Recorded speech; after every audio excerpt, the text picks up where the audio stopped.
which inspired me to also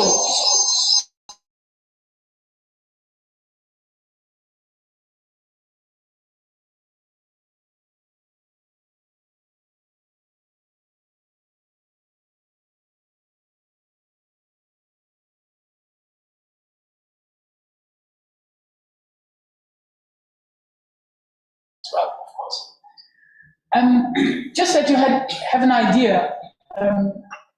When I started studying, there had been no Islamic theology or ilahiyat or ulum al-Islamiyya in Germany. So I studied international public law and education and Islamic education. And for this, I went to Turkey very often, to Istanbul, to Bursa, and to Ankara. But also I studied also in Germany at the Göttingen University. Then I started my PhD at Paderborn University in the area of comparative theology. And comparative theology means actually you have to know your own theology very well, Islam, and you have to learn a second one. So I said, I will learn Christianity, Catholic Christianity. So I studied also during my PhD Catholic theology in Germany and in Italy. So I went to the Vatican. The Vatican has 9 universities in Italy, in Rome.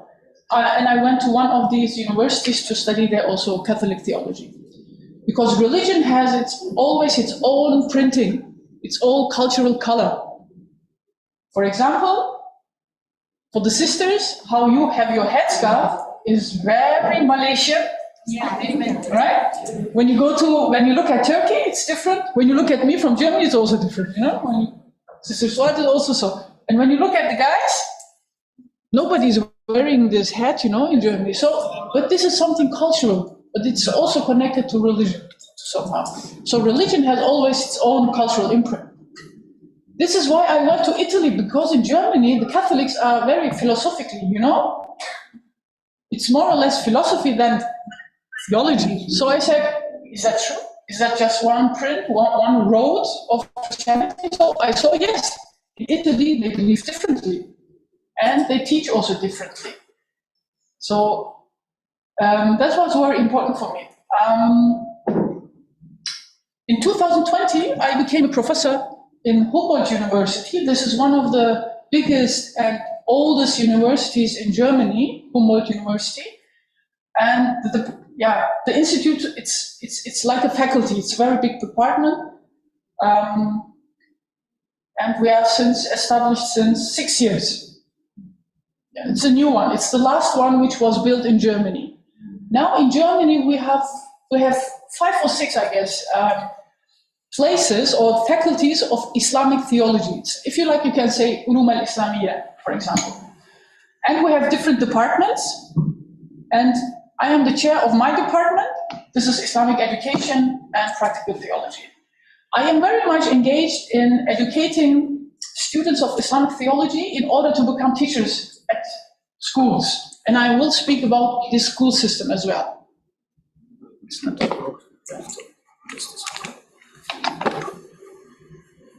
Okay. Present for me. Oh, yeah. Yeah. Okay. Now I think you have an idea of myself. Oh, yeah. Very important. I'm not just a professor. My first profession is being a mom. Oh. Yes. I have a very, very nice little daughter, Fatima Iqbal. Yeah. Very nice girl. 3 years. Okay, let's start. What am I going to tell you today? I will just give you a little bit data about Germany. Why? The context is very much designing our minds, but also how we are developing methods and how we are also understanding our religion and try to explain or teach our religion. So the context is very important. Germany is totally different than Malaysia. Then I will speak about religious education generally, because we don't have just Islamic education in Germany. We also have Catholic education. We also have Protestant education in public schools. So I will tell you a little bit about this. And later on, I will speak with you about a very specific approach. And we call it in Germany interreligious learning. And I will tell you what are we going to do, what are we doing there actually, and what are the challenges, what are the problems, what is a good result there, why it makes sense to make interreligious learnings, and so on. After my talk, you are welcome to ask questions. Yeah, please, you are students, so don't think, oh my God, is this a good question, is this bad or funny or silly, don't think like this, all right? You are mostly welcome, to ask questions. Okay.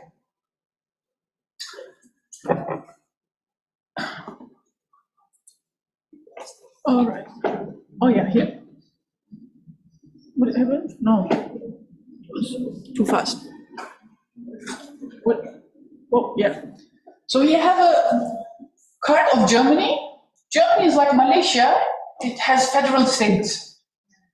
And education is always related to the federal state. But more or less, primary school, secondary school, the classes are more or less the same. But sometimes they have different subjects.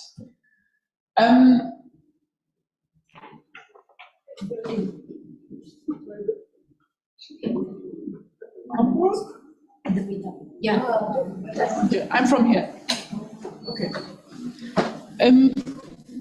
Germany has 18 million population, and 6 million are Muslims in Germany. 6 million. So these people are originally, they came in the 60s from Turkey, for example. Germany asked them to come as workers after the World War II. Then we have a lot of Moroccan people and Tunisian people. But the majority are the Turkish people.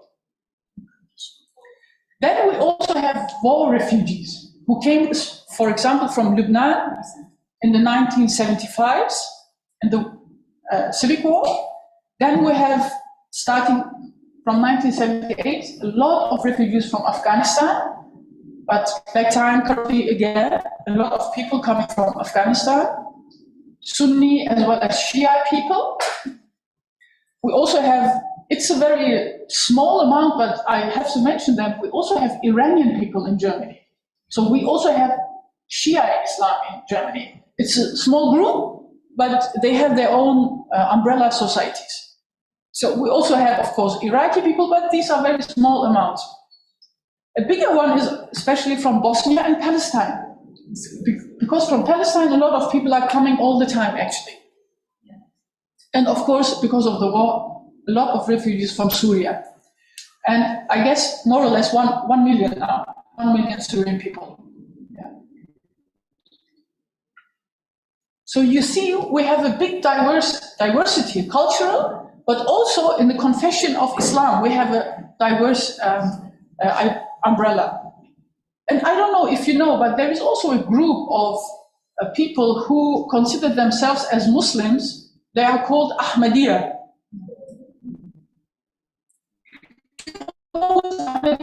Which group this is? This is a group who thinks that a guy named Ahmed Ghulam is also a prophet after the Prophet Muhammad, that he says, I am also a prophet, I came to remind the Prophet Muhammad. So there is a group behind him which is called Ahmadiyya, and they are also a larger group actually now. Yeah. So, how you can see, I will explain this. I have to sit here, this is bad for me, I'm a walker actually, but good. In Germany, we have this political system, we call it secularism. Secularism is a principle. It does have different associations from country to country. So in Germany, it is a friendly cooperation between the state and the churches, or if you like, the state and the religious communities. That means Germany says you can live your religion in the public space, you can wear your hijab, you can walk around how you like, but don't disturb other people, or don't force other people. And the state also says you can have Islamic theology at universities, you can have chaplaincy in hospitals, you can have faculties for Islamic theology. I am giving you the structure, I am paying these people, but I am getting not involved in the content of what is your faith. So the church or the religious community has to say by themselves, we believe in this, we believe in that, and this is our rituals, and so on and so on. So the state says here, you have the structure and do by yourself. But the state, of course, is not leaving you alone.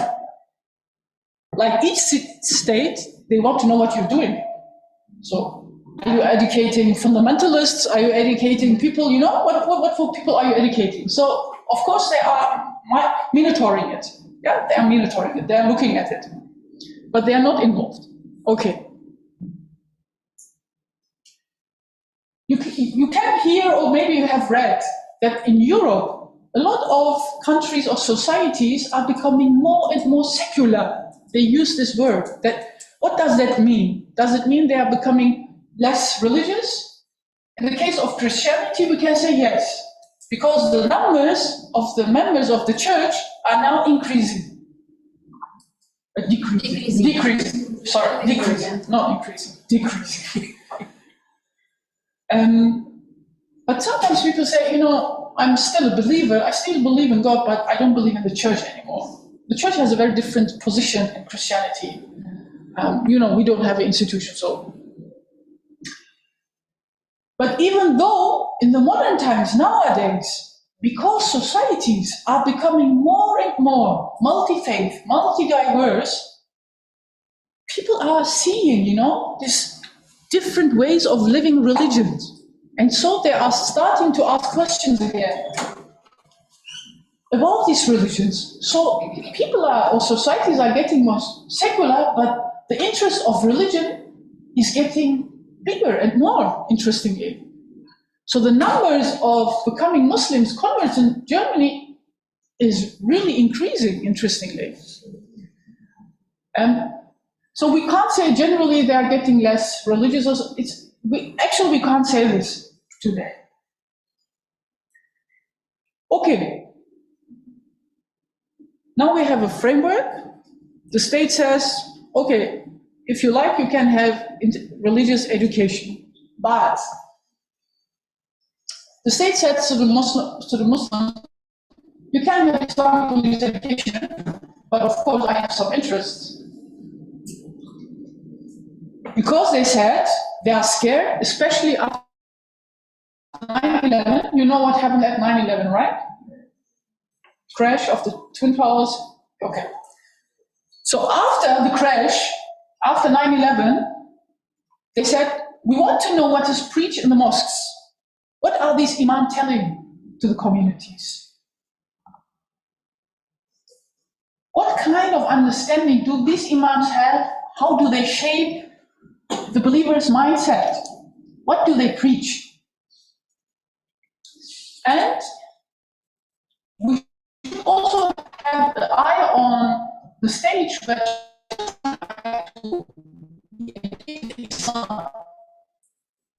so the state started after 9/11 to think about Islamic religious instruction at German public schools. They said, we have to know what is the curriculum, what is the syllabus, what are these children learning? We have to know as a state. So we can be sure that they are not becoming fundamentalists. And 9/11, something like 9/11 will never happen in Germany, inshallah. They thought. So you see, the state has always an interest, has always politics. It's not because they like Muslims, they have interest, yeah? So this was the motivation of the state. Christianity has a very long tradition, not just in Germany, of course, in Europe. So that time, there was and there is still Protestant religious instruction at schools, at public schools, in each school, primary and secondary. Also have Catholic instructions. Primary and secondary, at each school. We don't have private schools in Germany, public schools. We don't have religious schools, just public school. The state has schools. And according to the constitution, the state has to guarantee that if a community wants to have religious instruction, they will get it. But the religious community has to be organized as a society. And the society needs to have a lot of numbers of members. A lot of members, higher. But we have in Germany. We have in Germany a lot of religious communities, Muslim communities. The biggest one I can say has more or less 40,000 members. I mean, compared to Malaysia, it's nothing. It's not, yeah. Or Indonesia, when you think about Muhammadiyah also, they have a lot of, isn't it? Millions of people who are members of these societies. Germany. So we're just 6 million. But we also have societies, big religious societies of Bosnian people, of Moroccan people, of Turkish people, and now umbrella societies where all these smaller societies are members. So you have a contact person, if you like, for the state who can speak with the state, who can organize, and so on. Yeah, I told this. since 10 years, now after 9/11, we started speaking on a political level about the implementing Islamic religious education at schools. And we started with projects in different federal states. They started in more or less in all federal states. Some federal states said, no, it doesn't work at our state. We want to have one subject, and this should be called ethics, for example. And if you are not Protestant or Catholic, the child can go to ethics, for example. Like, it is similar to moral education, yes. But in this class, it's not just about moral, it's not just about ethics, it's not just about adab and manners and so on. It's also about different religions. So you also learn about Hinduism, you also learn about Buddhism, Judaism, and so on. But these teachers, how are they educated at university? They got an education like when you study religious studies, for example. Religious studies means, also like Islamic studies, the terms means that you are looking at the object of the religion as an object, and you're just describing. And you don't have to, a member of this confession, you don't have to be linked to this confession. You're learning about Hinduism, these are the pillars, they are praying like this, they have avatars, they have gods, their names are lit, the holy text is named like this, and so on. You're learning about. So Islamic studies is learning about Islam. You don't have to be Muslim to make Islamic studies. But you have to be a Muslim if you want to get a professor for Islamic theology. Yeah, because you are linked to this confession.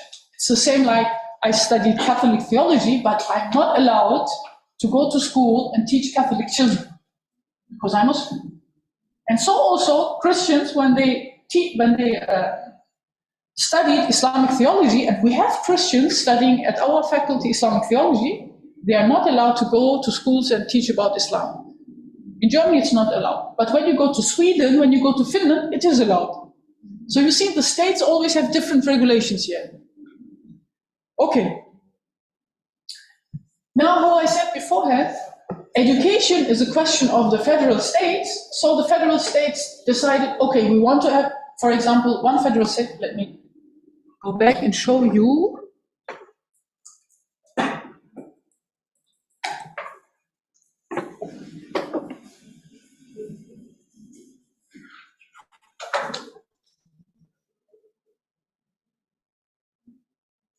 This federal state, North Rhine-Westphalia, does have the majority of Muslims are living here, actually. So this state started very early. The big city there? The biggest one is Düsseldorf. This is the capital of this federal state. Düsseldorf. Cologne might be a name for you. Cologne might be a name for you. Maybe you have heard about Frankfurt. As the airport is here. The big airport is here. I'm from here. So you have 350,000 Muslim pupils living there and getting Islamic education. So this federal state is very much interested to have Islamic instruction at public schools. But now we come to the very important question: how are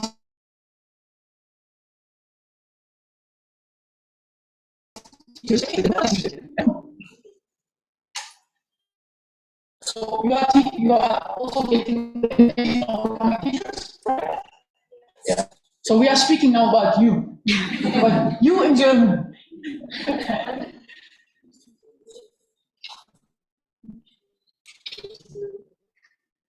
Maybe let me give you just one brief information.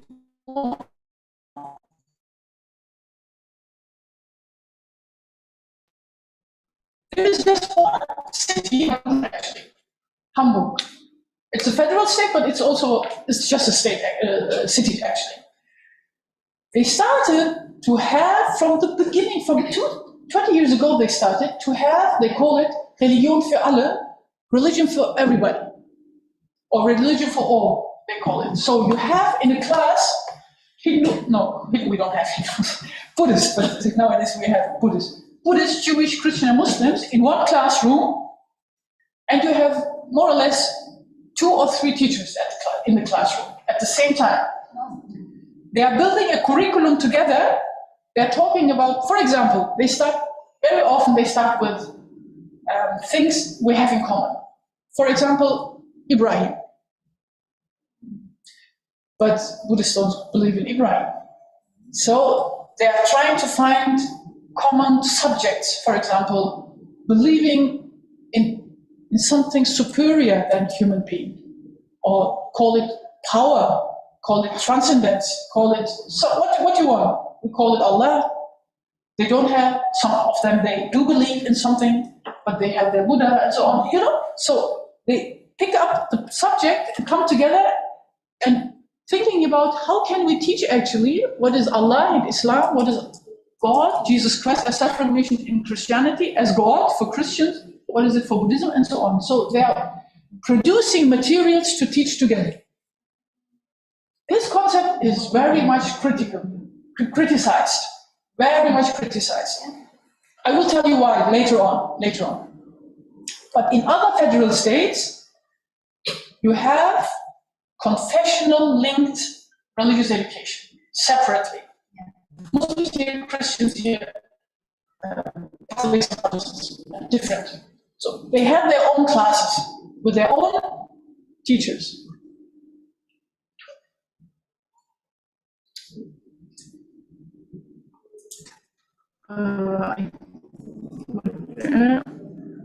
I think. Oh yeah.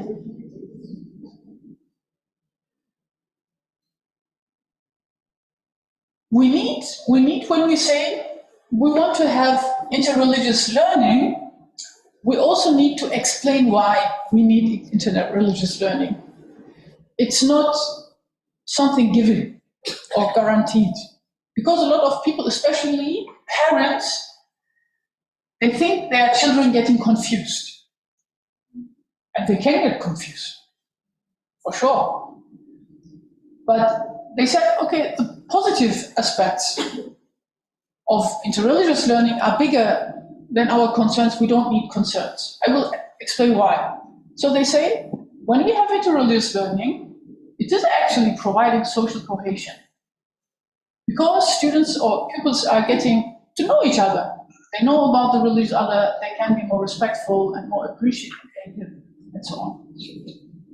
They can have this feeling of belonging to the society, belonging to the same society, and to feel themselves as equal members like the others, and have this intuitive wish to build up a decent society together.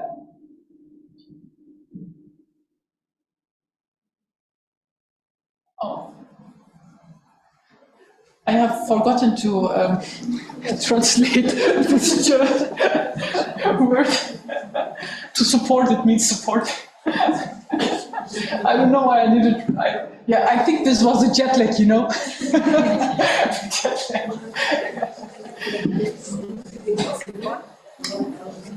Yeah, to support a peaceful interaction. And also to speak about values. Sometimes you think that the religious other has a different value than you. But you see sometimes, no, it's not like that. For each of us is Salat Rahim very important, right? To go and visit our family members and so on. Or friendship is very important. Also hospitality. I mean, it's part of not just of our religion, it's part of our culture. So the Chinese, Malay people are also very hospitable people, isn't it? So when you come together and you speak about values, you will see, we have common values. But the explanation is sometimes different. In Germany, the Germans are very hospitable people. When they invite you, they already have, the cups on the tea, and the coffee is ready, and the cake is ready. And it's like, come, at what time? At 2? Okay, I'm at 2 at your house, and we will drink tea and have coffee, or drink coffee or tea and have cake. And then after 1 hour, please go. You know, it's like this. When you go to Turkish people and everything is ready, it is very unpolite. It's like, drink your tea, go home, so as fast as you can. So you have the value, the same value, but how you feel is sometimes different. But to know this, you have to speak with each other. Once I met Jewish people, Orthodox Jewish people. They came to Paderborn for a conference, and I invited them. I wanted to invite them actually for tea, but I had forgotten it was Saturday, and Saturday is their holiday. It's Shabbat. And I was like, oh my God, hospital. I'm Turkish origin, yeah? I want to be hospital. I said, okay, what can I do? And it was the easiest way to ask them. So I asked them, so what can I prepare for you? What are you allowed to eat and drink? And they said, fruits. Just fruit and water. But what was very interesting is, they didn't pick up the phone. I was ringing, are you coming, I wanted to be sure. No, they don't do anything. They don't switch on or switch off the lights. They're not working. Not at all. A friend called me and said, Tuba, I wanted to come and visit you. I said, I'm so sorry. I can't speak to the Jewish people. Don't come. They're not picking up the phone.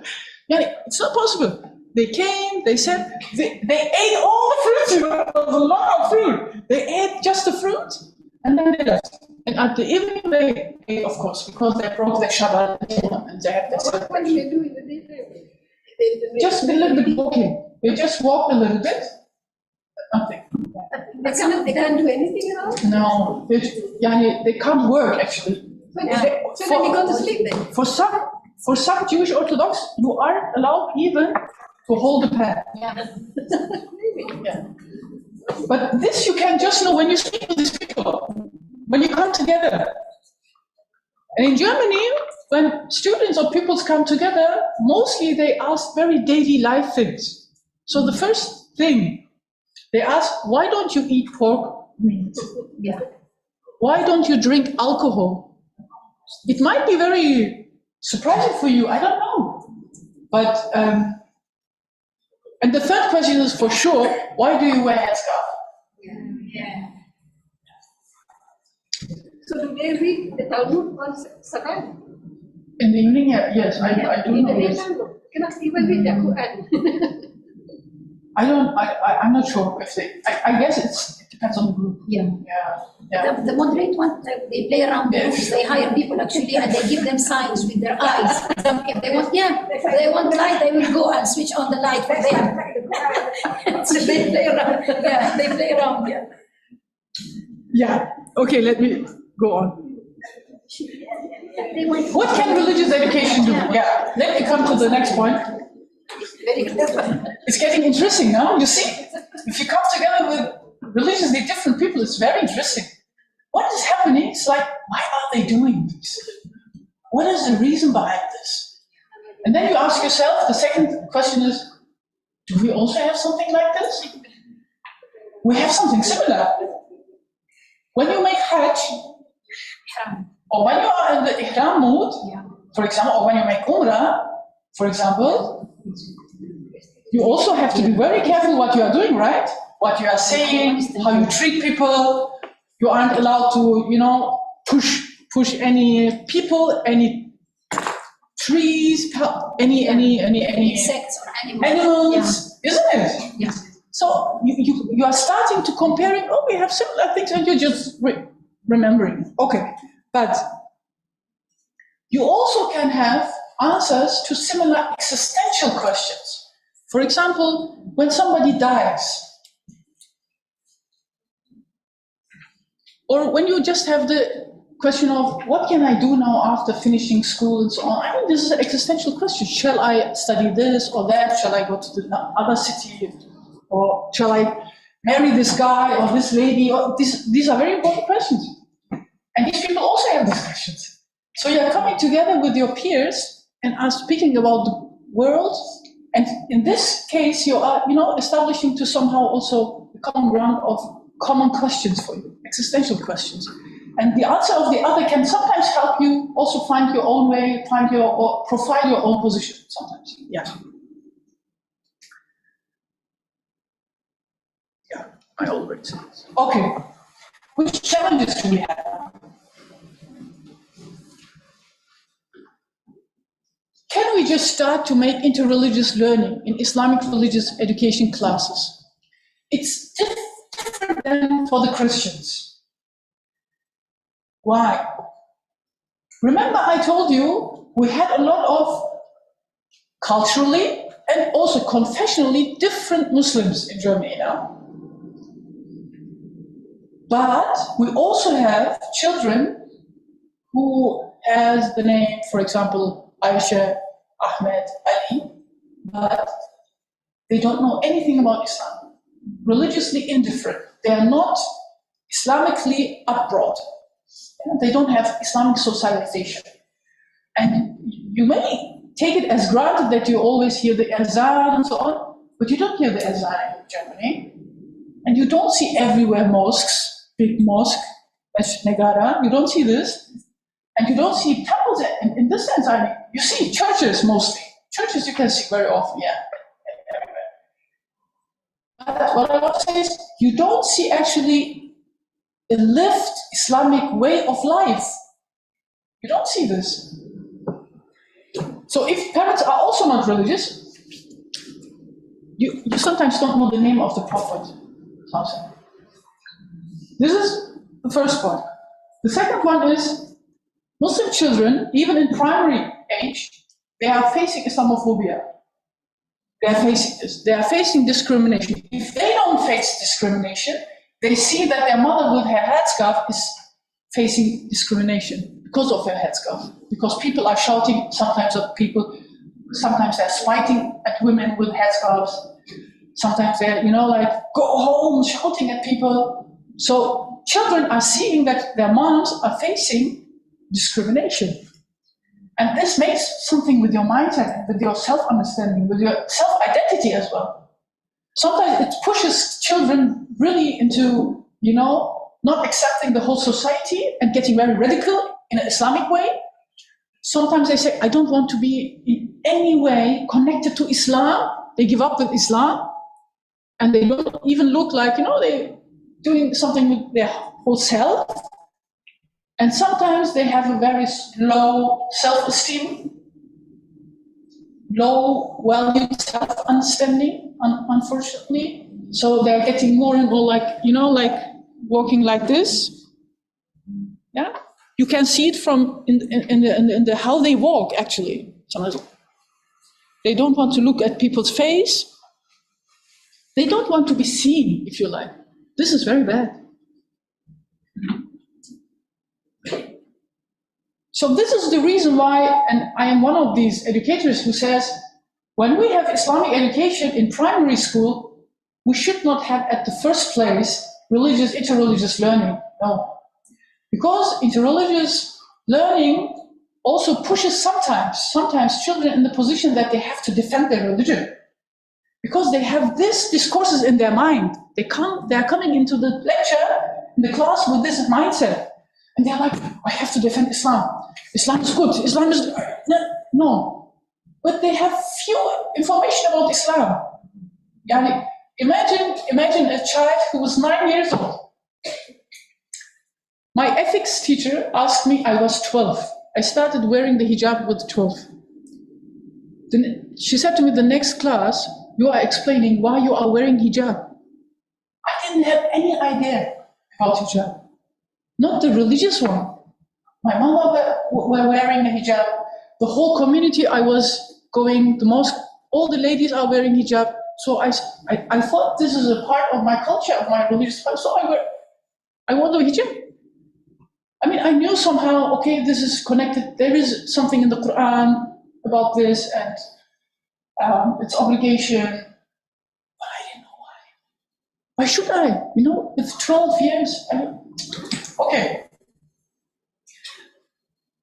And this is the reason why I said in the primary school, it's very important to give children in such a context, at the first place, a safe room, safe space where they can have their questions, also related to Islamophobia, related to the discrimination they are facing or their families, also related to questions they are sometimes hearing in the mosques. Sometimes you have children, in the mosque, the imam says, for example, in a preach, all these kafirs, they will go to hell, and so speaking about the Christians. The teacher says, there are some Christians who believe really in one God, it's not the Trinitarian one, and Allahu Akbar, maybe they will also go to heaven. And then you have pupils, jumping onto the table and crying and shouting, no, they are kafir. We experience this.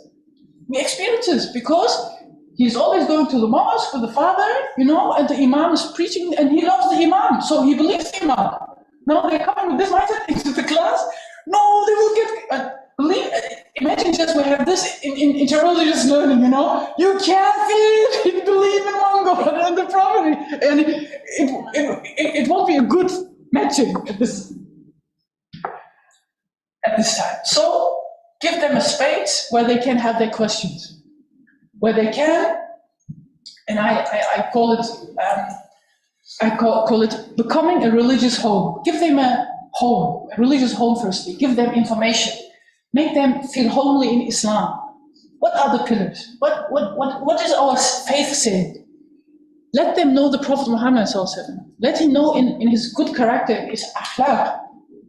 And when we are starting with the Prophet actually, and when we're saying he was a good example, an akhlaqi example, so what does that mean for me especially? I mean, I have to be very nice to people, right?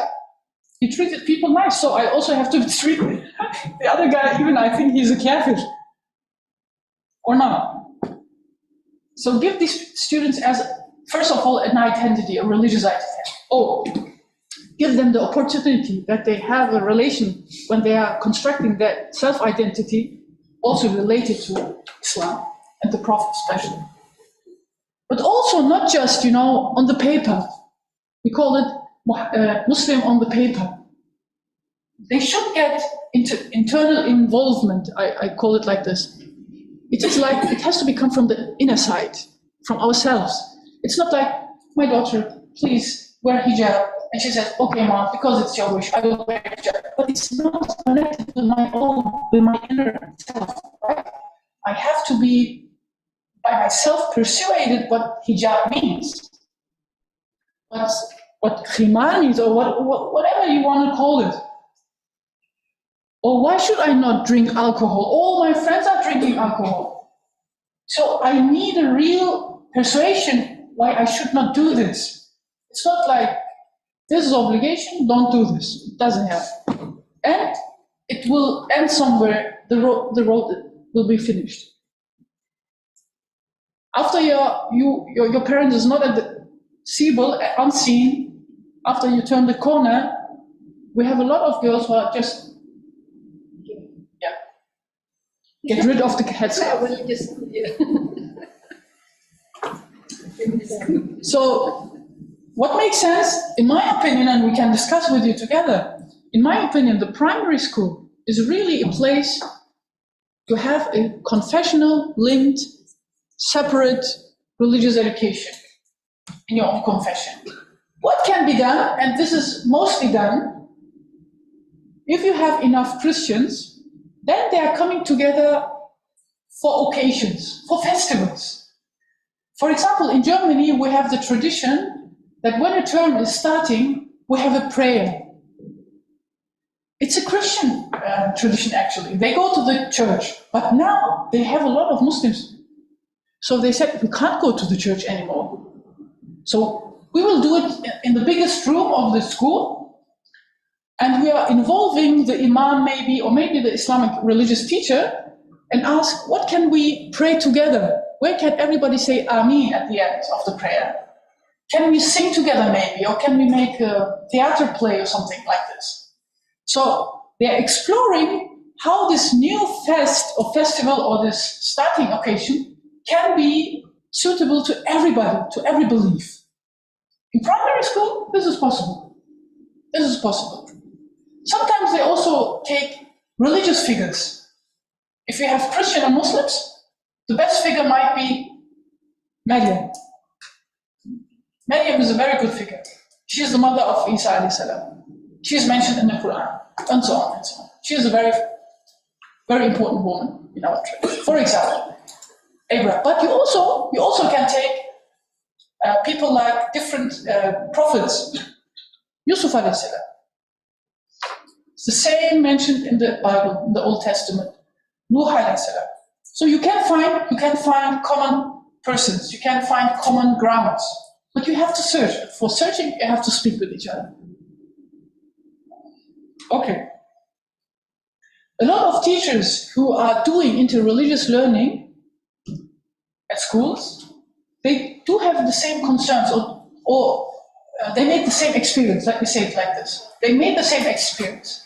They say if these pupils are not educated beforehand, and if we don't are present in these classrooms, yani both, not just the Christian one, Muslim and Christian, if it is accompanied,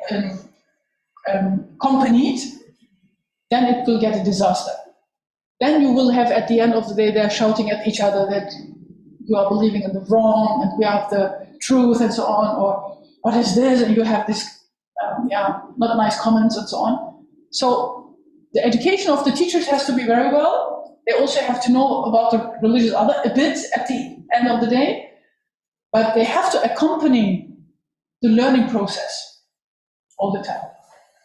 The teacher says that parents and religious community members do have more concerns when it comes to interreligious learning, because parents sometimes think, oh my God, my child can really get confused by learning about the Christianity. Sometimes they go to the church, sometimes they also go to the mosque, if you like.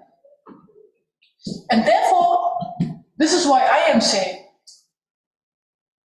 giving a Muslim child, at the first place, a religious home, would mean giving him a ground for his iman and akhlaq, which is the starting point of these discussions, where he can always come back in his discussions. Because when he will learn something new, he will always compare it with what he has or she has. And we should not forget, we don't have the hearts of the people in the hands, except Allah. So, as teachers, and this is very important for the German education framework, we are just, if you like,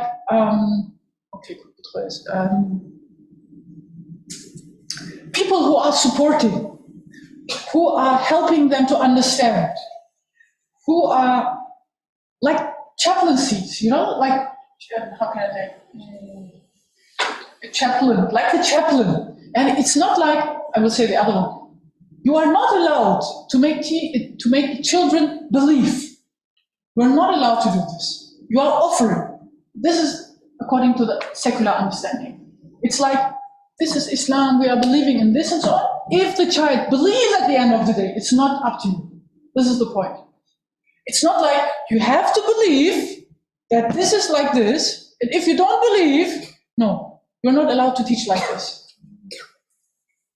It's like, we believe, or the Quran says, we have to pray 5 times per day. If the pupil is praying or not, it's not up to you. Right? So sometimes we try to calm parents down to say, they got a good Islamic education. Trust your child. Trust this education. And I mean, this is my thesis, and I believe in it, that in that moment where you are coming together with a non-Muslim and learning about his or her religion, in that moment where you are comparing, you are learning much more about your own tradition, much more about your own religion. And it's getting deeper and deeper. It's getting, internal. And sometimes you don't know something. Oh, what is this in Islam? Is there something you can compare with this? So you are starting searching for it in Islamic tradition. So at the end of the day, you know your tradition actually better. So it will be the same case actually with children. Is there anything? Oh yeah. Oh no, not Terwakasi, not that. And what is also in Germany important, that religious communities also support these approaches. And that because a lot of Muslims are connected to mosques. So if the imams in the mosque says, what are they doing? This is just, singing and playing classes, what they are doing. So you can forget it. The parents will say, okay, I'm taking my child from this class, so it doesn't help. So he can go to the mosque or she can go to the mosque. But we should not forget that, I don't know if you have informal education in mosques here in Malaysia, but in Germany you have. These are volunteers who are going to the mosque and giving on Saturday and Sundays, like Sunday school, Yes. They are giving, speaker is speaking. They are giving Quranic learning classes, they are giving Sirah classes, so they are giving Aqidah classes and so on. So sometimes parents say, okay, it's enough when my child goes to the mosque. But the approaches are totally different. In school, and this is one of the references, and then I will stop, is that you actually try to organize and structure your class pupil-centered. Pupil-centered. Starting with also the question of your pupils. Not just, this is an empty glass and I have to fill it with Islamic knowledge. No, this empty glass has its own questions. And you have to, and this is a second reference, you have to bring the child to a critical rethinking and thinking, actually. When somebody is starting to rethink or reflecting, and critical doesn't mean to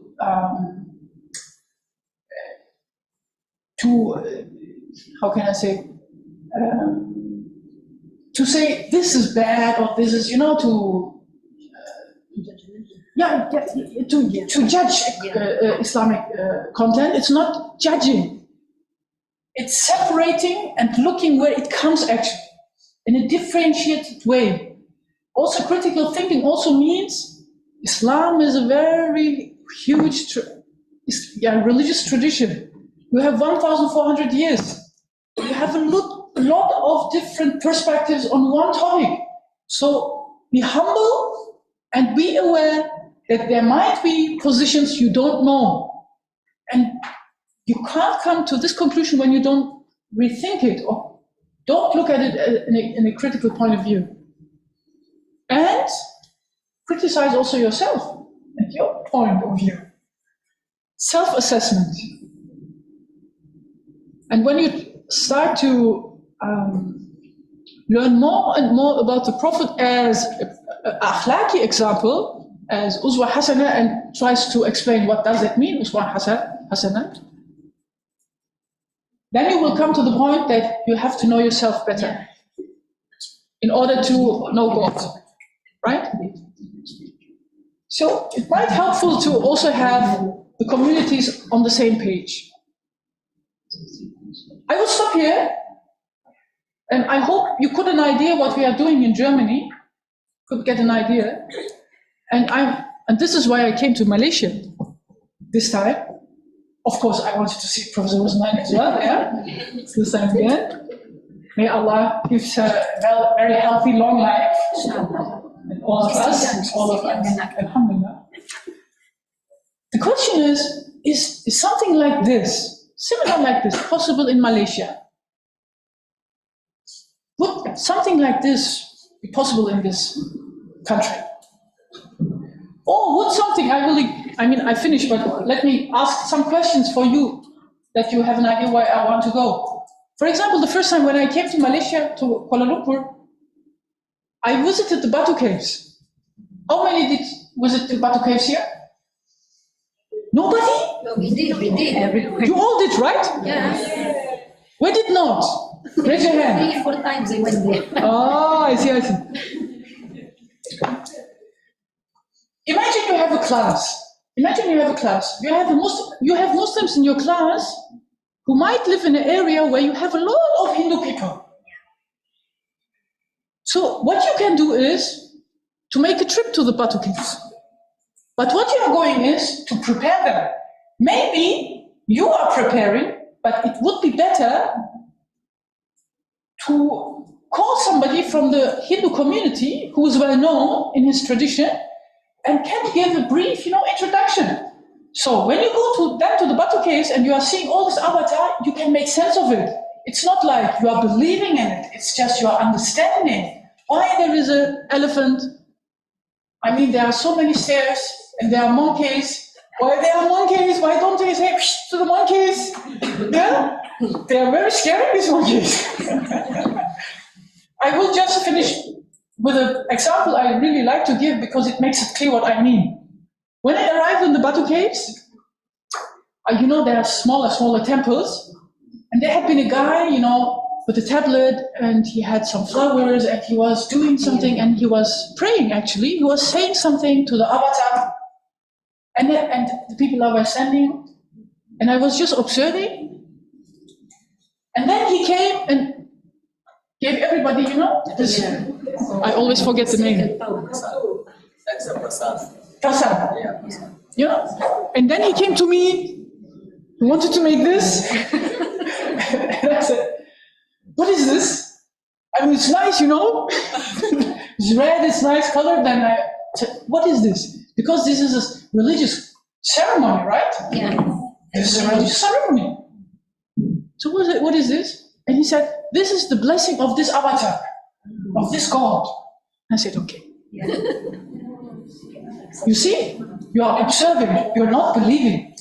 You are not immediately or automatically, you are not joining. You're just observing. Observing in order to understand. Okay, he made a ritual, he asked maybe for blessings and so on, and this is the product of the blessing. So you can see the blessing. Other example, I used to go some days to the church just to learn the tradition. Up, all the time, when you go to the Catholics, they don't stand up. You have to know where you have to stay up, right? The Protestants say, and now we are standing up to pray and praise the Lord, and then okay, I have to stand up. The Catholics, they don't say, so you have to know. So I went to the church and I wanted to learn this. And at the end of the Mass, the priest always gives, something to eat and to drink. This is the blood of Jesus, and this is, and so on. And this is the body of Jesus. But they also make sometimes, when it's, for example, when it's the day of a saint, a city, is it in Malay? Is it called city, right? The holy person. No, Saint. the priest. The priest. Yeah. When it's a day of a holy person, they take you. For example, it is a saint of. If you forget something, you ask this to help you. I forget my keys somewhere. I don't know, and it is the day of the saint, and the priests are coming and making this. Praying for you, and then he's making this, right? The cross. Thank you. Unless she's Christian.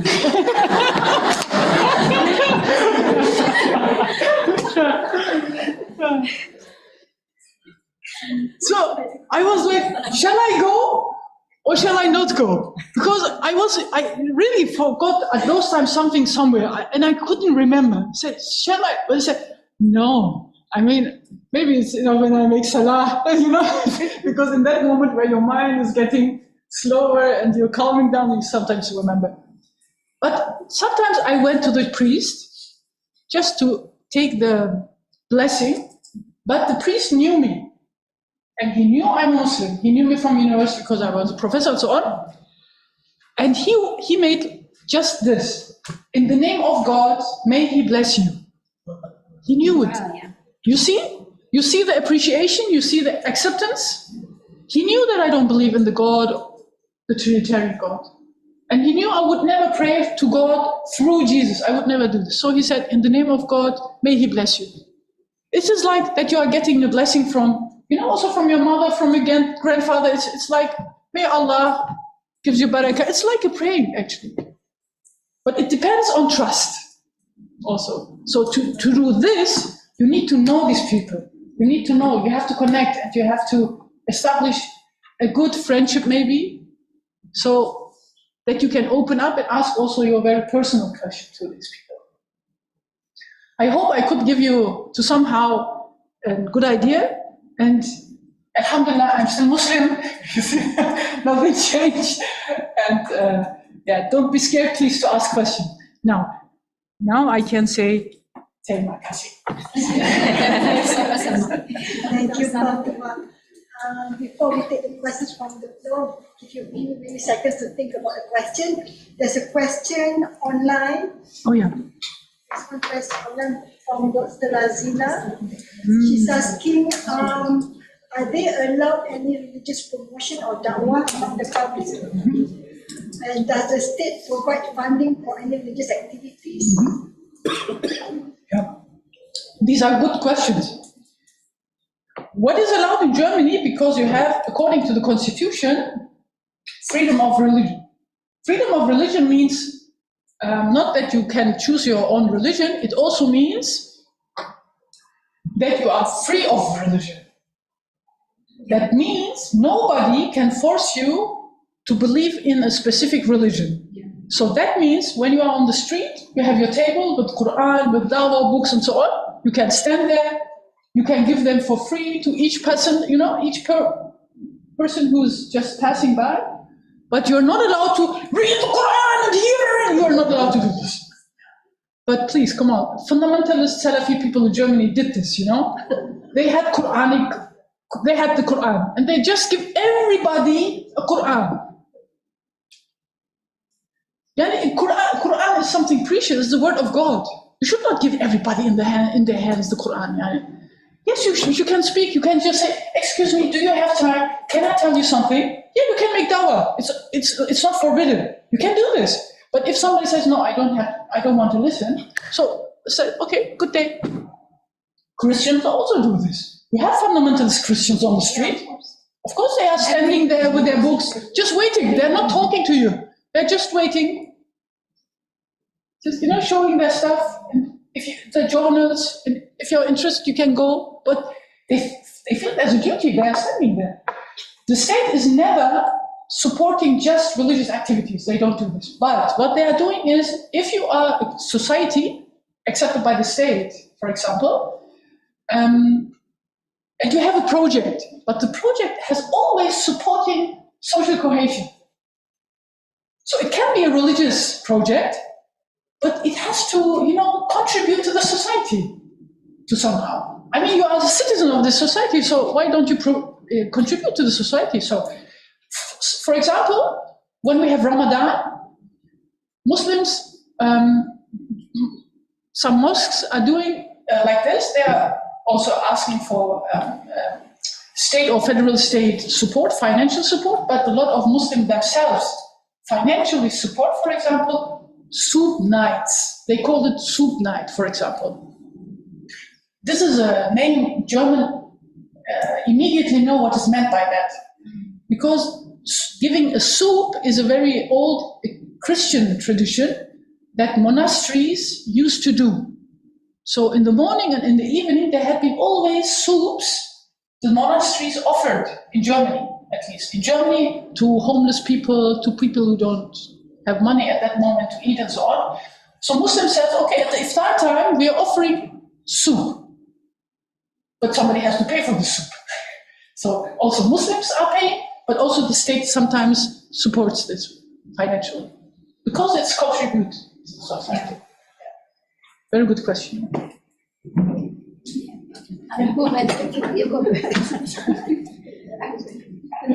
Thank you very much, Prof. Tuba. Okay, I have actually 3 remarks, if you allow me.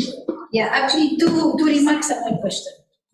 Okay, the first one is when you talk about the common ground between religions. And you refer to the morals and the values, right? Yeah, yes, we do have a very common set of moral and values across religions, whether monotheistic religions, the three sisters religions, or other religions. That one, no doubt. But we Muslims, we have to be careful when we believe in such thing. We are different when it comes to the objectives of applying these moral values. Because every action that we do in Islam is supposed to have an aim. So I think our teachers and our students here, who are future teachers, we have to understand this, that even though we share common values with other religions, but our objective is different. That is to satisfy Allah subhanahu wa ta'ala. That leads us to Tawheed. That is based on our aqidah. Nothing can contradict the aqidah. So this one is fundamental to me. I don't know whether you agree with me or not. Okay, then for the similar activities, when you compare between what the Jewish do during the Sabbath, that they abstain from doing many activities, especially the radical ones, like the extreme ones, because them also they are divided into sects and groups like us, almost like us. They have the extreme, they have the moderate, and they have the liberals and all that. But for us, I don't know, this is again another explanation from the Islamic point of view, that these activities, first, we don't have extreme things in our, like for example, you spend the whole day without doing anything. So there are differences. Our one are actually, they are similar, yes, we do like ihram, you said like ihram, our fasting also, if we take fasting as an example, that we don't drink or we abstain or stop doing everything that brings pleasures to us during fasting, starting from food and drink and other things, right? But this one also are temporary. I think we have to understand that they are temporary and they are also conditional. Like for example, someone who cannot fast, he is allowed to eat. If you are traveling, you are allowed to eat, right? So there are things, there are exceptions. The religion make them flexible so that everyone can practice. So these are my two remarks. The question now is talking about this neutral approach of accepting the other who is different from you, like religion, for example, or respecting them, or going to the church. For example, like you go just to observe. But I believe that you are professor of Islamic theology, right? Meaning that you have already the background, okay, that enables you to have to some extent a certain level of immunity, right? So when you go there, you can separate yourself, me and them. I'm here to observe. To what extent this can work with ordinary Muslims? Yeah, right? Those who maybe they don't even know their religion properly. Number two, were there any studies, academic studies, to evaluate what's going on in these German schools in terms of teaching religion? To what extent the teaching itself is neutral? And whether there are students, like especially Muslim students, to what extent this kind of teaching is affecting them? Interreligious? Interreligious, do you mean? Yes, yes. Yeah. Okay, thank you. That's it. Thank you very much also for your remarks. Let me start with the remarks. I think it was a good example, your remarks, of what is happening when we are speaking of topics like this. You try to explain, but in Islam it's different. We have conditions. Yes. This is the point. Yes. Actually, when you are coming together, you are starting to do that. You're saying, we have something similar, but it's not like in your tradition. This is the point. I think you have made a very good example of that, what I meant actually. Yeah. But I would add also to your first remark is, there are some three very common theoretical models of understanding or understanding the religion of the other from an Islamic point of view or from principle, whatever. So one theory, it is called pluralism. Pluralism says, each tradition is right. They have in common that we have one truth, but the ways are different. So that puts each religion on the same page, on the same level. There are some people who are believing like this, but by chance I was born here and I was a Hindu, so I'm a Hindu. It's okay. I'm not speaking about pluralism. Then you have inclusivism. Inclusivism says, no, my religion is the best. is the only truth? And the other one, do they have the main objects here, or the main credos, the main pillars are believing in one God, in Tawheed, and the Prophet Muhammad. The Christians, no. Jewish, no, they're not. No, they're not a way to the truth. Oh, sure. Sorry, this is exclusivism. Thank you. This is you exclude them. In inclusivism, you also say no. I have the truth, but do they maybe have something, a criteria which might be similar to my religion, and then I can say he might have some truth. For example, wahi. You say, I have wahi. Wahi is the Quran. So you look into Jewish tradition, oh, they have wahi. You look into Christianity, they have wahi. So, oh, okay, it might be, I mean, the Quran also says, those, they change their kitab, but there are also some truth in it. I can find maybe glimpses in the Quran for this, but it's not really persuading me. I myself, I believe my religion has the truth. Just my religion. But I also believe that other religions, like Christianity and Judaism especially, can give or can help me to find my truth from another cultural way. I don't say they are kafir. I don't say this. This is not up to me. Because I also think that the Quran is differentiating also these people, also Christians and Jews. And the Quran is speaking about Jews and Christians in the 7th century. So we have a specific kind of Christians in the 7th century the Quran is referring to. Also the Jews in Medina, also in Mecca. So I have to be very careful at this point. This is just to make clear where I stand. In ordinary people, we also have indeed interreligious dialogues with ordinary people. I mean, the communities are visiting each other. And before this is something people don't do at the first place, that they say, okay, we are going and we are visiting as a Muslim community a mass. They don't do this. They invited first the priest. He's telling a little bit about the tradition and about the ceremony. And then people go sometimes. But afterwards, they always have a talk about this.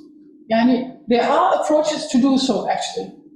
And I don't know anybody who became Christian because of this. I think this is a wrong fear, actually, at that point.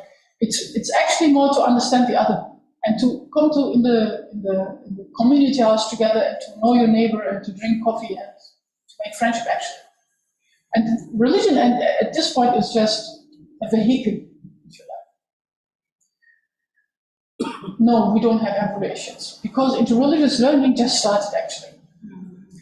And because of the concerns Muslims do have, from a Muslim perspective, it started very slowly.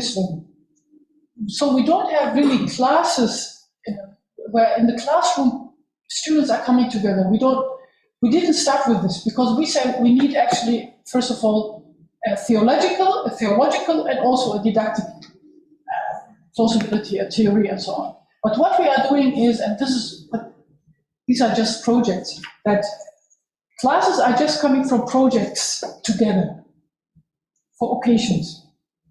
Yeah. But still they are just coming for this occasion together, but they have their introductions or their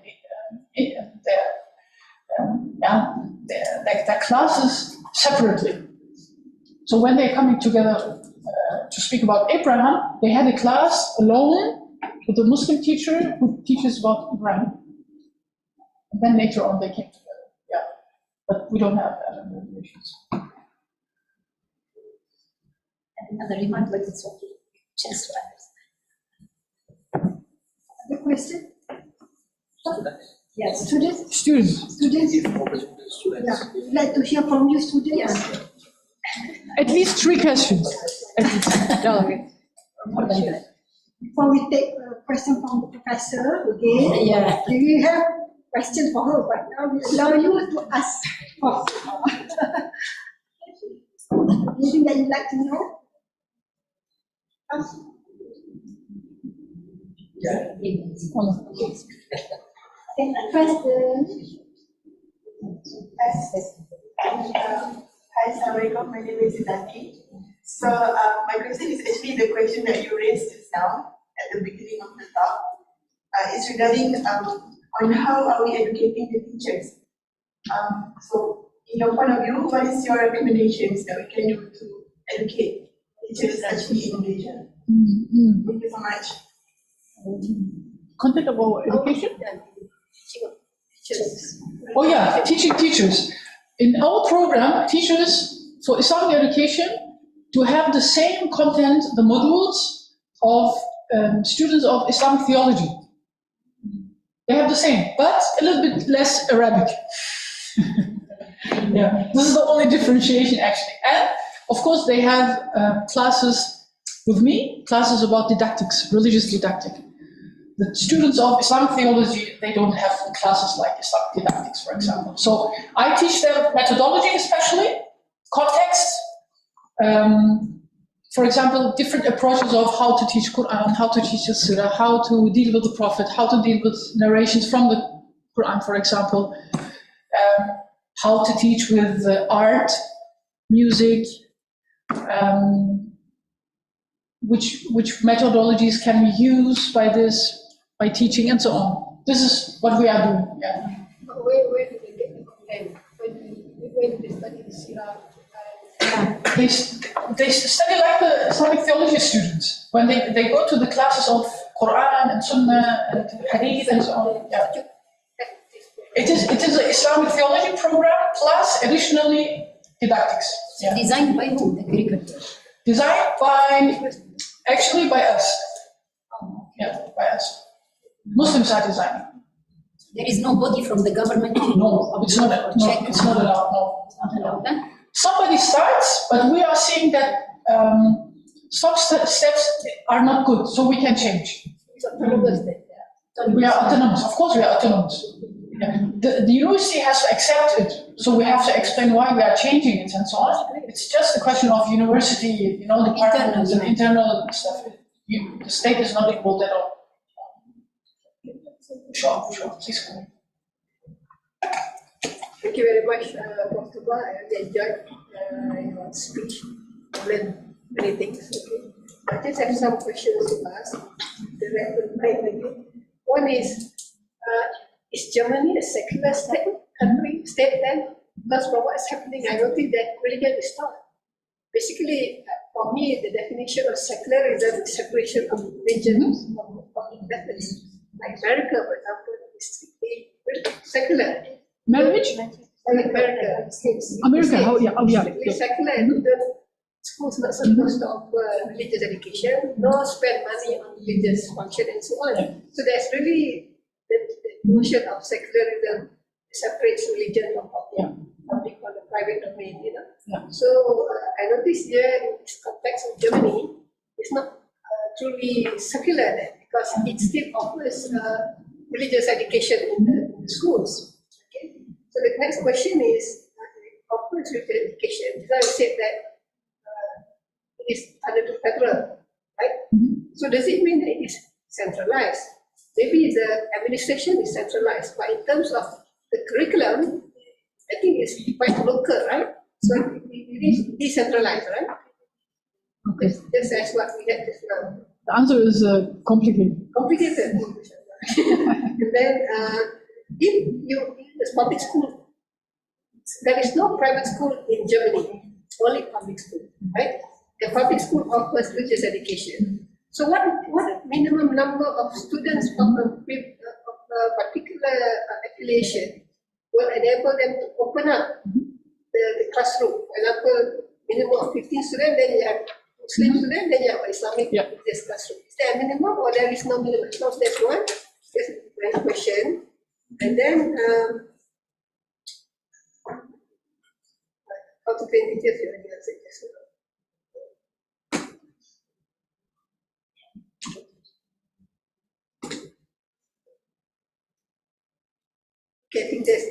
Okay.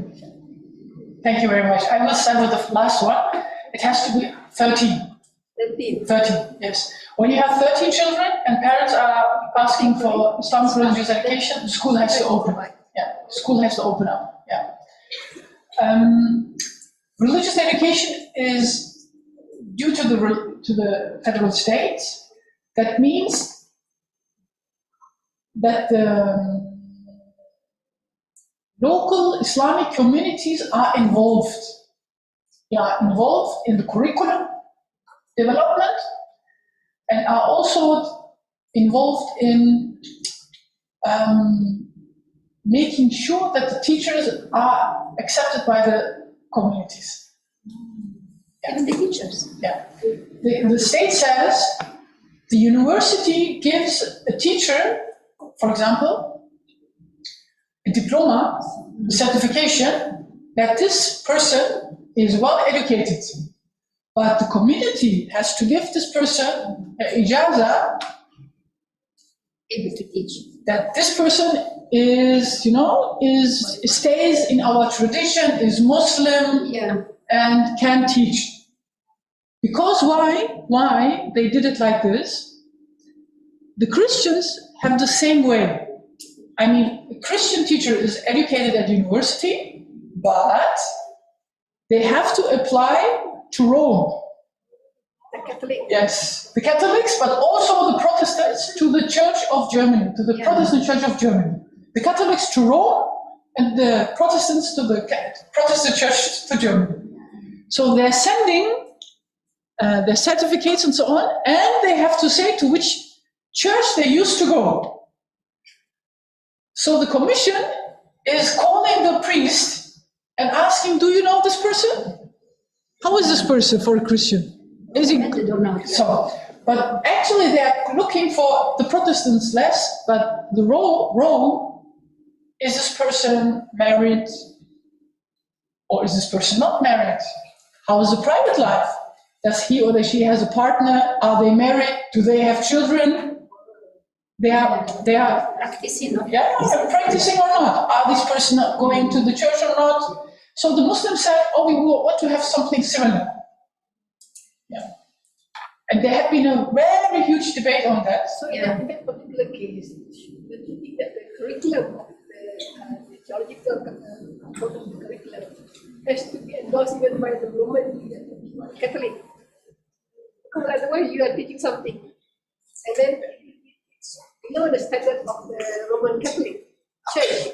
Because you want them to, The curriculum? I don't know. I mean the curriculum content of the theology. Yeah. Let's say that is offered in the institute.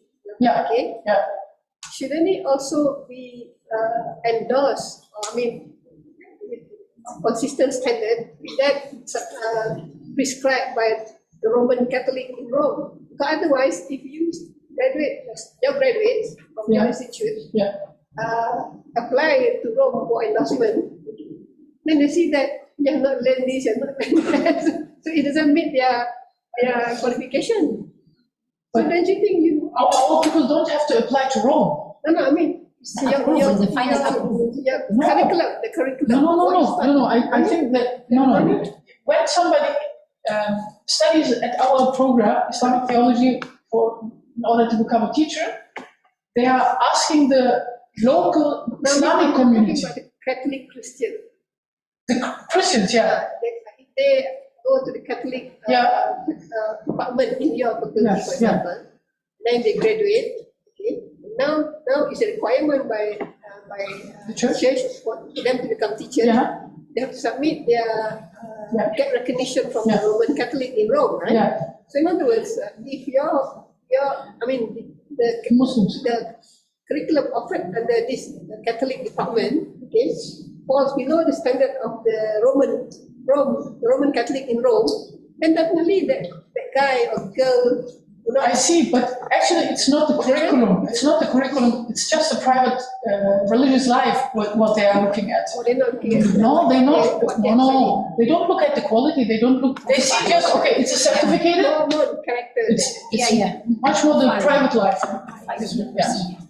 Because actually, as a Catholic, you are not allowed to get divorced. Yeah. Married forever. So that's why this university before, when you apply for a job here, there is a section on the character. And student also, it's a section on character endorsed by the local imam. But I think that practice has been I think in relation to this question by Paul, what I have said right now, that for the Catholic and Protestant, in relation to what you said, that for the Catholic and the Protestant, they have the central authority to whom they refer to recommend the person based on his moral values and character, personal profile. It doesn't have anything to do with the certificate of teaching or academic part. Okay. Now for Muslims, actually, if we apply this rule, we don't have, we cannot send to Mecca, for example, or Saudi Arabia. only local. Yeah, but the locals themselves, Prof, they are divided. We have the Shi'i and Sunni, and among the Sunni also we have different schools, different states. Yeah. So how is it affecting this nomination of teachers or approval for teachers? Yeah, we had a lot of discussions about this as well. Of course, they built up commissions where representatives of the big Islamic communities are present. So, as a shura, if you like to call it like this, in a shura they are deciding together. So you also have Shia people sitting there, Turkish, Moroccan, Bosnian, and so on. Yeah, because I know even mosques are divided according to regions, like North Africans, Algerian, Tunisian, Moroccan, they have their own Maliki. They will have Asians, we have Turkish, we have Kurdish, we have Saudis. So let me just answer also your first question. Is Germany secular or not? Maybe we can start with that this time. Germany is secular because Germany has a different understanding of secularism. The perception is different than the US. The US calls themselves also secular, but the state says you can be religious, but I'm not involved in anything, and I'm also not supporting any structures. How you said? But in Germany, they have a different historical position, the churches. Started with the Middle Age, actually. And the understanding of that a religious person can contribute to the society is very high. But there are different sociological arguments, like Habermas, for example, says, when you have an argument from a religious point of view, please come with this into the society, but translate it in a language everybody can understand. Or it relates to everybody. You can say zakat, for example. Take zakat as a concept. Zakat is very important for us. So you can't go and say to a Christian, please give zakat. But you can give the idea of zakat. What is this in general? What is it? I will ask students now, they have to speak. The core idea of giving zakat, what is this? What would you say? One sentence, maybe three voices. Purifying the wealth. Purifying wealth, very good. But this is very religious. Islamic religious. Support. Social question, spiritual. Let the students, what else? Come on. Just Come on, shout. You are becoming teachers.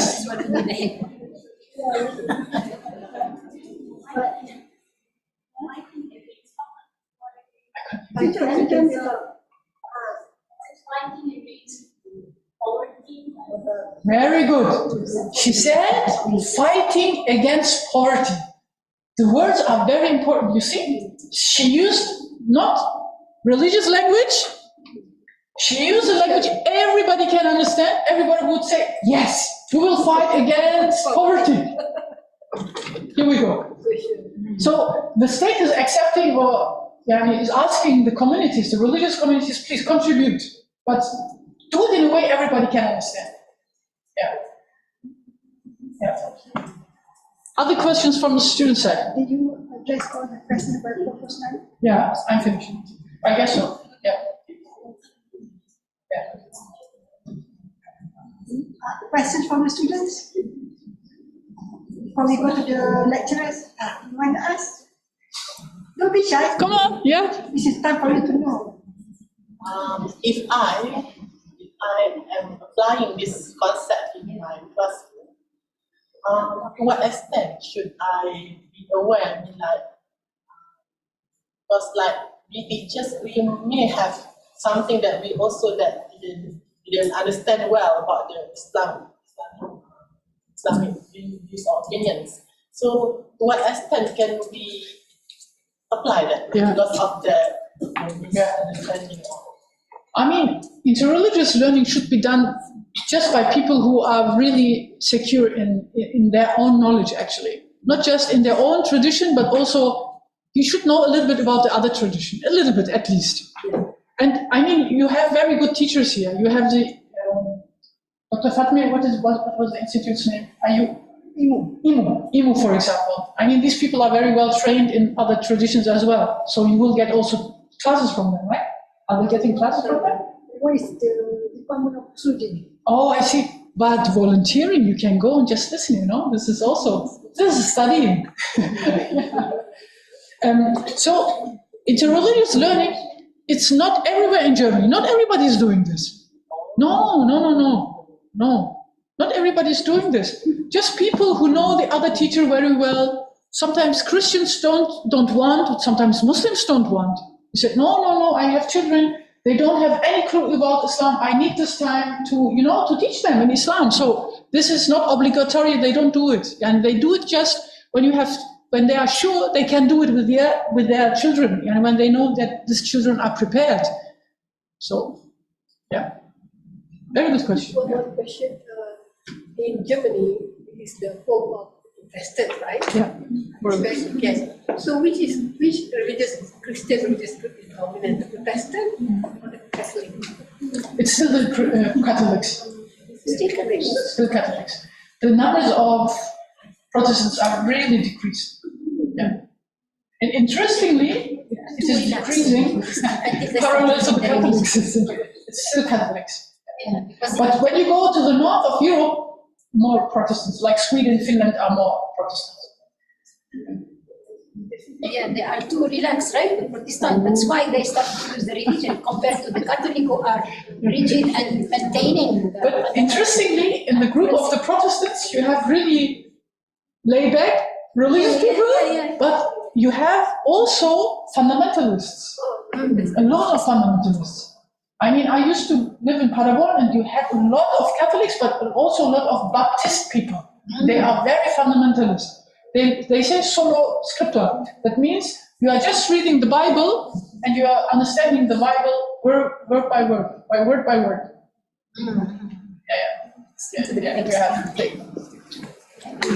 Okay, thank you. Any last question? Perhaps it's ready for us for. Dr. Jafar, do you have any question for the benefit of your class? I have a lot of questions, but in fact, I'm proud that I brought my students actually. They are taking my course, Dawah and leadership. So I always ask them this question. Suppose you are appointed in a multi-religious school, in Malaysia. Yeah. There are many schools, and then how are you going to promote your religion, among these Hindu, Christian, students? So can you enlighten something? I mean, I just can give ideas what we are doing, or what teachers are doing at schools is really that, first of all, they're speaking with the teachers. But sometimes people can come alone, among us Muslims, with some people you can really work very well together. With some you can't work. Yeah. The energy is not fitting. So, the person is very important, I think. Yeah. So you have to check if this person is a good person to work with. Yeah. If you can trust this person, maybe you should go and drink coffee or eat together, have lunch with this person to see, can I work this? Can I trust this person? So, first of all, the level of teachers is very important, I think. And I think it's important, the attitude.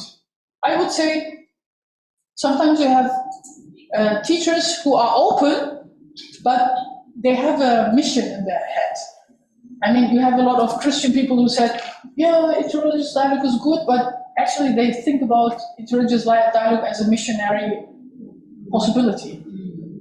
So you have to be aware that you are on the same page, that you have the same goal, actually. It's, promoting more understanding of the other, learning about the other. It's not to convey or to persuade other things. So you have to be on the same page. You have to be very sure that the goal is the same, actually. Yeah, that reminds me of Singapore. Singapore used to have religious education classes. Then Singapore used to have religious education classes. And then they withdrew it. And the reason for withdrawing it, religious education will keep up on religion for all the three groups. Because some of the teachers are teaching the course, very enthusiastic in terms of propagating their compassion. So that's why they stopped.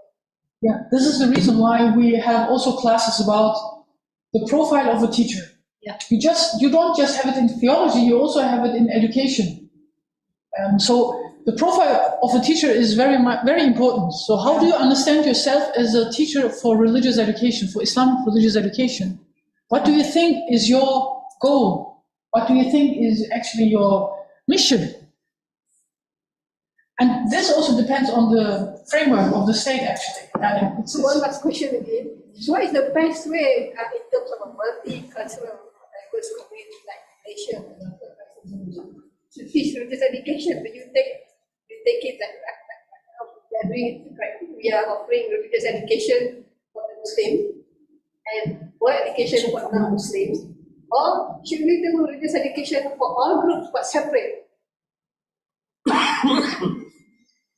I would give the opportunity this is a political question. Yeah, Depends on the politics, yeah. Actually, I used to ask this question to the former KPPM of Malaysia, very well figure, as he was late when I was doing my PhD in America.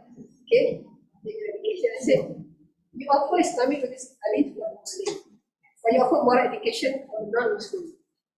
So if you do that, then you're creating secular morality for them, not based on God. Okay? Yeah. So why don't we teach Christianity and Buddhism to these groups? Yeah.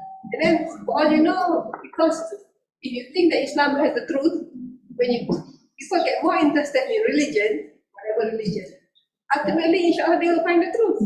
Say, no. Because let me answer as last, let me answer with an observation I have in Malaysia to this question, but it's a good answer, I think, to Malaysia, to this question. When you walk around in Turkey, inshallah, you have the opportunity to go to Turkey. I mean, Turkey is a secular state as well, but in a different way. Okay. But they have each student or each pupil go to the same class, and this is called religious culture and akhlaq education. Everybody, atheists, Muslims, believers, everybody has to go. This is compulsory. So you have a common ground actually on what to wear outside. What is the aura and what is the concept of haya actually. So non-believer, as a Turk who is atheist maybe, would never wear a short and a top, a thick tank in the city center. Never. Because they know about the values of the believers. In KLC, when I walk around, everywhere I see women with shorts. KLCC. The Chinese women. I don't know if they are Chinese or what they are. I don't know. Okay, sit there. You see what I mean? Because they have separate, they don't know about the Islamic values, their understanding of haya and so on. They don't care because they can't care, they don't know. Even in the government office, they just wear. You see what I mean? So when you have faces or when you have projects together to speak about these things, they will be aware of this. For me, it was surprising sitting in the LRT, sitting next to me, a woman with headscarf, and next to the woman with headscarf, really a lady with a mini. I couldn't understand this picture. Then I said, oh my goodness, Malaysia is so secular. Malaysia is not an Islamic country. You get this impression, but in Turkey you won't find this. Never, you won't find any Muslim or any Turkish people in Istanbul walking like this, except this is a tourist. You know, each Turkish people would know, I can wear this when I go to Antalya, when I go to the beach. This is a beach. Yeah, this is a beach cloth. Yeah. This is a beach cloth. One last question, maybe from the other. Very close, okay? Because it's Yeah, we should close. one last question. English. The Arabic English.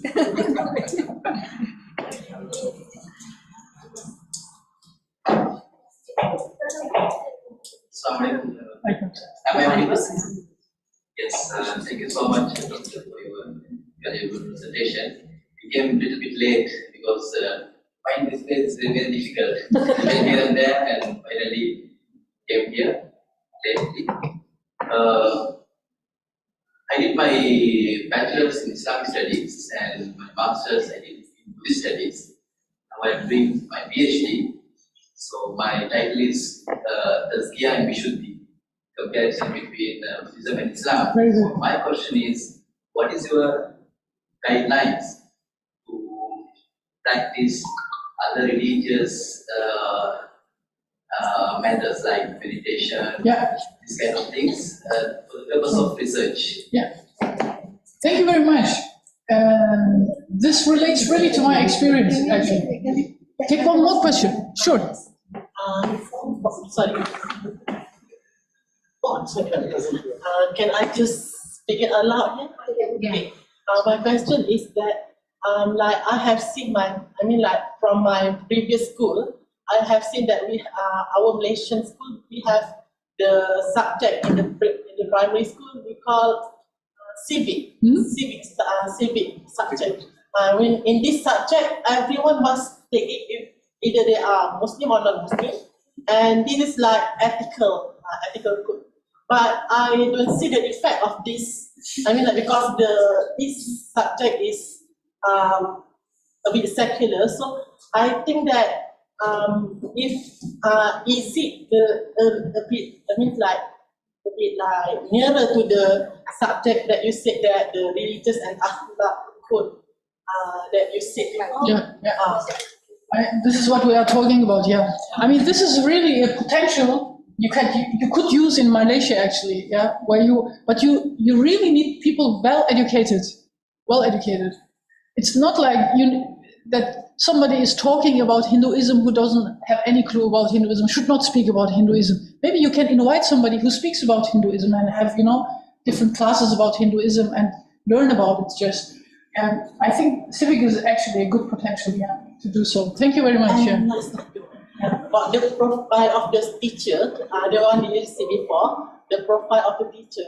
How about like if the student, the teacher student, the student that takes teacher's degree, maybe like they are having the minor in Islamic education, but they are majoring in language.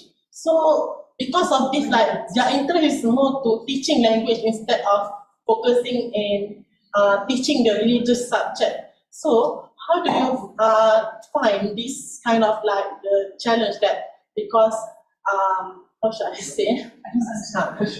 Can we speak about it later?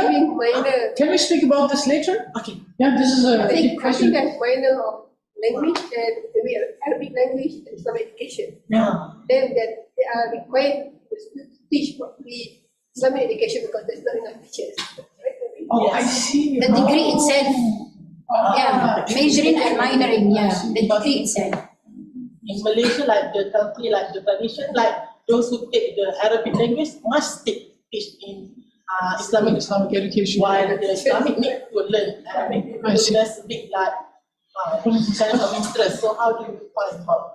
So the profile of teachers, they need to have the goal, aim, why they is education. I mean, each, There is a policy.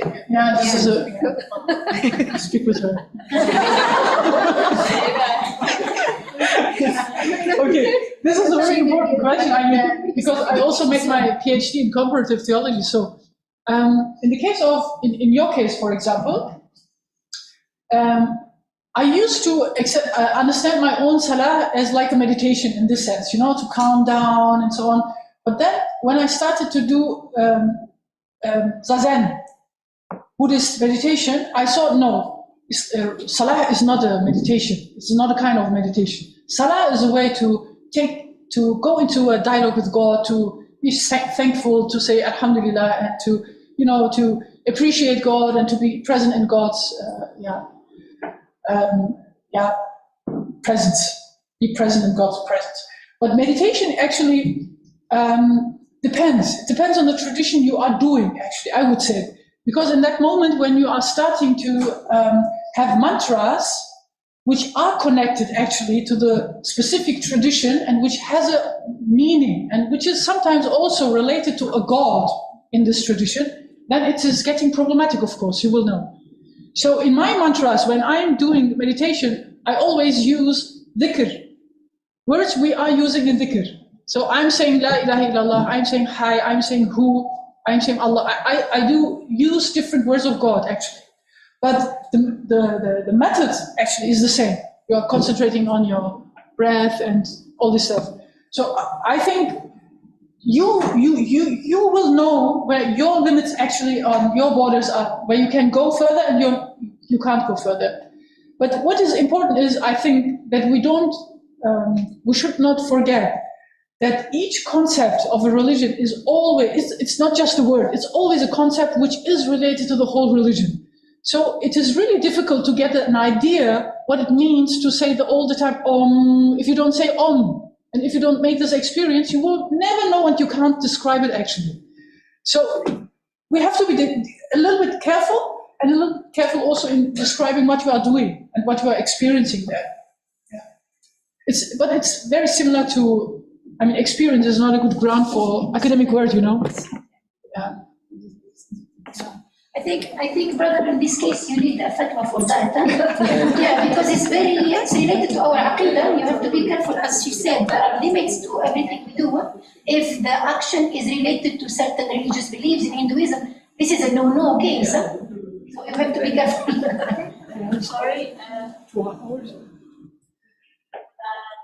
The talk was about the conception for Salah for now, because we do have that. One of the compounds say that even the objective solution is Salah, and prepare to they prayer, like it might be. What is the conception of Salah in Islam? Why do people pray? Like, what is it? Every day we recite like Surah Alhamdulillah Rabbil Alamin. Why we do that one? And because for them, someone would say that, oh, when it comes to the issues, it's like he's thinking about that something else. Like if Salah is not accepted. But why we do not pray? Like we do pray every day. I do believe in the conception of Salah. We have to, after each Salah, we have to change ourselves to the need, right? But why, you as Muslims, like, we do not see it? You mean we are praying and we are not seeing any changes in ourselves? It's like we are following. We are following something like it is every day with our automatism, right? Yeah. Is that your question, sister? It's a comment. I mean, is it about your question? Is it about your comment? It's a comment. Salasna. I can give you my personal answer why we are praying, but I can't say we are praying. I can say just why do I pray? Each of you would have an answer of why you are praying, actually. But I'm sure that each of us don't pray because it's obligation. At this level. Yani, inshallah not. Inshallah, you are praying because it's not just obligation. I hope you have an own attitude why you are praying 5 times per day. And you said something very important. The example of the Fatiha is here very important. Why are we reciting the Fatiha all the time? I just give you one similar, modest answer to that. The Quran is talking to us, but in the Fatiha we are talking to God. This is a very interesting point. So, just Okay, look at these people. They are tired, Thank you. Thank Thank you for attendance and your participation and your attention and your questions. Thank you. Thank you to Thank Prof. you. Tuba Thank you for very making the much. time to come. She has been here, I am since Monday. Sunday.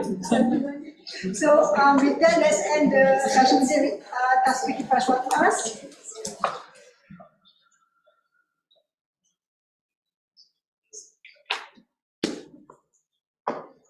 Okay, maybe we can first end the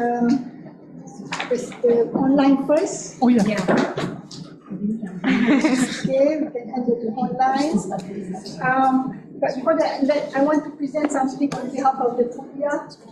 Don't give me books. The Jaffa is supposed to give it to Jaffa, please. Can you take a photo?